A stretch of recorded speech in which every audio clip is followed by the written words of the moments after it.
না, আমি সবসময় এত কিছু বললেন আমি জানি না, বাট অবশ্যই ভালো। আমি মনে করি জাস্ট স্টার্ট হয়েছে, এখনও লম্বা সময় যাওয়ার বাকি, বাট ভালোই স্টার্ট হয়েছে আমি মনে করি। বাট হ্যাঁ, আমি সবসময় যেটা বলি যে আমি ব্যাটিংয়ের সময় অ্যাজ এ ব্যাটসম্যান হিসেবে খেলতে পছন্দ করি। আমার ভেতরে একবারের জন্য মনে হয় না যে আমি ক্যাপ্টেন হিসেবে খেলছি। চিন্তা করি যে কীভাবে অ্যাজ এ ব্যাটার হিসেবে কন্ট্রিবিউট করতে পারি, ওটাই মেন ফোকাস থাকে। আর যখন অফ দ্য ফিল্ড বা যখন ফিল্ডিংয়ে থাকি তখন আমি ক্যাপ্টেন হিসেবে আমার যে রেসপন্সিবিলিটিসগুলো ওইগুলো আমি চেষ্টা করি পালন করার। একটা অ্যাডিশনাল জিনিস জানতে চাচ্ছি, গত জুন মাসে যখন আপনি জানালেন যে আপনি ক্যাপ্টেন্সি করবেন না, তারপরে এই কয়টা মাস এদিকে একটা একটু ফ্রি ছিল মাইন্ড, যে আপনি মানে নিশ্চয়ই জানতে পেরেছেন কিছুদিন আগে যে আপনি আবার ক্যাপ্টেন হচ্ছেন। এই যে টাইমটা কি এটা অ্যাকচুয়ালি বেটার ছিল আপনার জন্য, যে আপনার ক্যাপ্টেন্সি নিয়ে ভাবতে হবে নিজেকে প্লেয়ার? প্রথম কিছুদিন কঠিন ছিল, to be very honest, but হ্যাঁ তারপরে অনেকটা রিল্যাক্স হয়ে গেছিলাম এবং এনজয় করেছি পুরো সময়টা, নিজেকে সময় দিয়েছি, পাশাপাশি ফ্যামিলিকে সময় দিয়েছি, নিজের ক্রিকেটটা আর একটু কীভাবে ইমপ্রুভ করা যায় স্কিল ওয়াইজ, মেন্টালি, এই বিষয়গুলো নিয়ে কাজ করেছি। বাট আমি মনে করি যে ওই সময়টা আমার খুব ভালো কেটেছে। ক্যাপ্টেন, আপনার যে 50 থেকে 100 কনভারসেশন রেট, মানে সেটা অলমোস্ট 60% আর কি, 5টা 50 আর 8টা সেঞ্চুরি আপনার। এই যে কনভারসেশন রেট, এটা নর্মালি বাংলাদেশের ব্যাটসম্যানদের খুব একটা দেখা যায় না, মানে সবাই 50-60-তে আউট হয়ে যায়। আপনার ক্ষেত্রে আপনি কি এটা মানে চিন্তা করে পারেন নাকি এটা অটোমেটিক্যালি? ভাই মাত্র মনে হয় 38 ম্যাচ খেলছি, সো এখনই এত লম্বা মানে এত ভালো ভালো কথা শোনার আসলে অভ্যাস আমার নাই।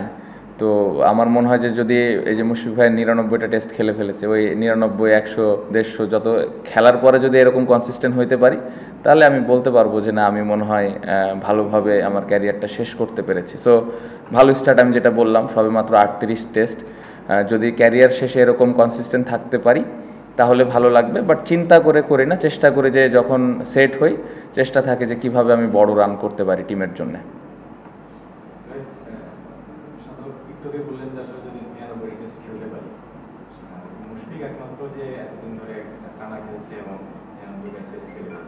আপনার যে শুটা কিংবা আমাদের যেটা বললাম আপনার ইচ্ছা নাকি মানে 99 টেস্ট কিংবা আরো বেশি খেলতে? না, 99টা তো না, অবভিয়াসলি না, 99টা হলে 100টা চাইবো খেলতে। বাট হ্যাঁ, সুস্থ থাকতে হবে, পারফরমেন্সটা কন্টিনিউ করতে হবে।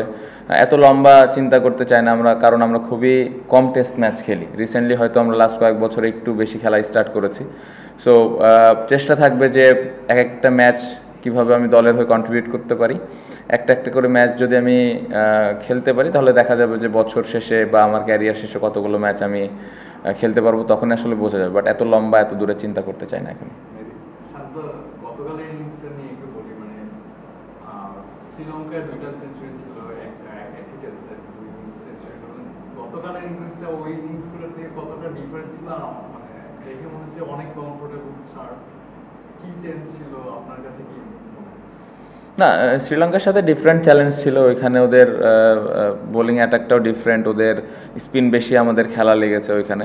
সো ওই জায়গাটাতে একটু ডিফারেন্ট চ্যালেঞ্জ ছিল। এখানে যেরকম পেস বলাররা বেশ কিছু ওভার বল করেছে, কন্ডিশনটা ডিফারেন্ট। সো আমি ব্যাটিংয়ের দিক দিয়ে খুব বেশি আলাদা করব না, বাট হ্যাঁ কন্ডিশন এবং অপোনেন্টের স্ট্রেংথ ডিফারেন্ট ছিল, ওই অনুযায়ী ব্যাটিং করার চেষ্টা করেছি।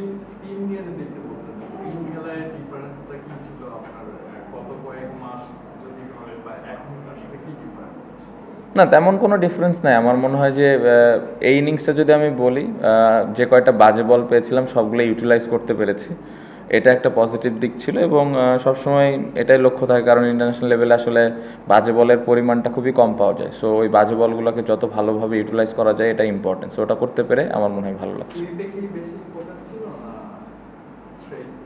না, এই ইনিংসে তো আমি খুব বেশি সুইপ খেলিনি। আমার মনে হয় একটা সুইপ খেলেছি, প্যাডেল সুইপ কিছু খেলেছি, ওরকম কিছু না, মেরিট অফ দ্য বল খেলার চেষ্টা করেছি।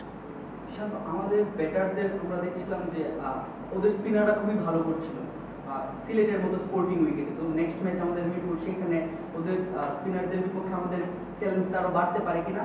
আর সেকেন্ড প্রশ্ন, আপনি বলছিলেন যে আমরা টেস্ট ম্যাচ কম খেলি, বিশেষ করে ইন্ডিয়া, অস্ট্রেলিয়া কিংবা নিউজিল্যান্ড, ওয়েস্ট ইন্ডিজ, সাউথ আফ্রিকার মতো টিমগুলোর বিপক্ষে আমাদের কম খেলা হয়।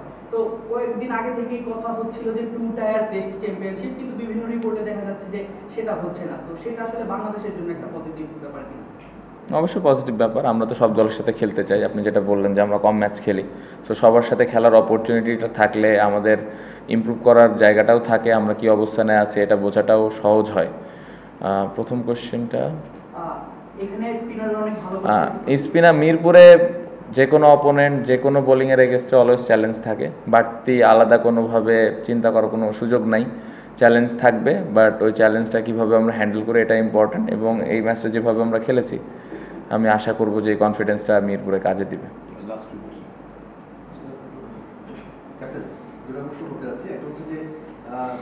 আয়ারল্যান্ড, আপনি স্ট্রেংথের কথা বলেন, শ্রীলঙ্কার এক ধরনের স্ট্রেংথ, আয়ারল্যান্ডের এক ধরনের স্ট্রেংথ, আমরা 580+ রান করেছি। এটা কি মানে অপোনেন্টের স্ট্রেংথের কারণে নাকি ব্যাটসম্যানদের বলা যায় যে আর একটু স্কিল ডেভেলপমেন্ট হয়েছে, কিংবা তাদের একটা মানে আপনি ক্রেডিটটা দেবেন? আর সেকেন্ড কোয়েশ্চেন হচ্ছে মুশফিকুর রহিমের 100 টেস্ট হতে হচ্ছে মিরপুরে, বিসিবি কি আয়োজন করবে সেটা জানি না, সেটা তাদের ব্যাপার। টিম ওয়াইজ বা অ্যাজ এ ক্যাপ্টেন আপনি তাকে মানে কিভাবে কি দিতে চান তাকে? না, অবশ্যই অনেক বড় একটা অ্যাচিভমেন্ট, খুবই এক্সাইটেড। আমি প্রথম দিনের প্রেস কনফারেন্সে বলেছিলাম যে আমরা সেলিব্রেট করতে চাই প্লেয়াররা আমরা চাই ওই দিনটা বা ওই পুরো 5টা দিন আমরা উপভোগ করব। রেসপেক্টেড জায়গা তো আছে, উই অলওয়েজ যে এরকম একটা অ্যাচিভমেন্ট আমাদের বাংলাদেশে কখনো হয় না। সো আমরা সবসময় আশা করি যে এরকম একটা মানুষকে সর্বোচ্চ পর্যায়ে আমাদের সম্মানটুকু দেওয়া উচিত, এবং অ্যাজ এ ক্যাপ্টেন হিসেবে ওই জিনিসটা করারই চেষ্টা করব।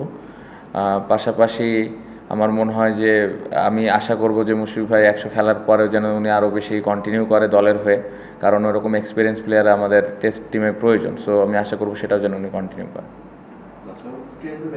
ও আচ্ছা, না আমি ব্যাটসম্যানদের এখানে ক্রেডিট দিব, স্পেশালি বোলারদেরও ক্রেডিট দিব। দেখেন ইন্টারন্যাশনাল ক্রিকেটে হ্যাঁ অবশ্যই আমি বলছি না যে অনেক স্ট্রং দল বা অনেক ছোট দল, আমি এই ডিবেটে যেতেই চাই না। International cricket specially test cricket সবসময় চ্যালেঞ্জ থাকে। আপনি দেখেন যে কয়টা রান করেছে, জয় 170, মমিনুল ভাই 80, সাদমান 80, এই প্রত্যেকটা শট যখন তারা ম্যাচে যে খেলেছে সবগুলো এক্সিকিউট করা লেগেছে। সো ওই এক্সিকিউশন না হলে কিন্তু আউট হয়ে যেত। আমরা কিন্তু এর আগে জিম্বাবুয়ের সাথে এখানে হেরে গেছিলাম। সো আমার মনে হয় যে অ্যাজ এ ব্যাটিং ইউনিট বা বোলিং ইউনিট প্রত্যেকটা জায়গায় আমাদের ওই প্ল্যানটা এক্সিকিউট করা লেগেছে, এবং যেটা আমরা করতে পেরেছি এটা শুধুমাত্র যে অপোনেন্টের কারণে তা না, এটা যদি প্রপার স্কিল না থাকে বা মেন্টালিটি যদি ঠিক না থাকে এটা করা সম্ভব না। সো আমার মনে হয় যে ক্রেডিটটা পুরা ব্যাটিং এবং বোলিং ইউনিটকে দেওয়া উচিত। হাসান মুরাদের পারফরম্যান্স কেমন দেখে জয় দলে ফিরে আর as a captain obviously condition home কন্ডিশনই চুজ করা যায় বা কিছুটা হয়তো ইয়ে করা যায় যে আপনার প্রেফারেন্স থাকতে পারে, কিন্তু নাও দ্যাট হোম সিরিজ খেলছেন একটা সিলেটে ঢাকা রাইডার্স, আপনি অ্যাজ এ ক্যাপ্টেন কোনটা প্রেফার করেন? কোনটা এখন উইকেটে খেললে বাংলাদেশ দলের জন্য ভালো? মুরাদের বিষয় যেটা বলবো আউটস্ট্যান্ডিং। আমার মনে হয় ও কিন্তু অনেকটা সিরিজ ধরে বসেছিল, সুযোগ পাচ্ছিল না, বাট ফার্স্ট ক্লাস ও প্রতি বছর খেলে, প্রতি বছর পারফর্ম করে। ওর স্ট্যাট যদি আপনারা দেখেন খুবই ভালো, এবং এত ধৈর্য নিয়ে বাংলাদেশের মতো জায়গায় থাকাটা স্পিনার হিসেবে এটা কিন্তু অনেক বড় ব্যাপার। সো ও আসার পরে যেভাবে বল করেছে এটা দেখার মতো ছিল, এবং আমি আশা করব যে যেভাবে শুরু করেছে ও এইভাবে আস্তে আস্তে স্লোলি ইমপ্রুভ করবে আরও, এবং দলের হয়ে আরও বেশি কন্ট্রিবিউট করবে। বাট দেখে খুবই ভালো লেগেছে। জয় দলে ছিল না, দলে বাদ পড়ার পরে আবার নিজেকে ইমপ্রুভ করে এভাবে কামব্যাক করে প্রথম ইনিংসে এত বড় ইনিংস, এটা আসলেই তার জন্য অনেক কঠিন ছিল। বাট ও যেভাবে ব্যাটিং করেছে দেখে আসলে ওই জিনিসটা মনেই হয়নি যে ও আবার কামব্যাক করছে। সো এটা একটা পজিটিভ দিক। আমার মনে হয় চিন্তাভাবনার দিক দিয়ে জয় অনেক পরিবর্তন করেছে নিজেকে। আমি আশা করব যে যেই মেন্টালিটিটা নিয়ে ও খেলেছে এটা ভবিষ্যতেও যে সব টিমের সাথে এভাবেই খেলবে।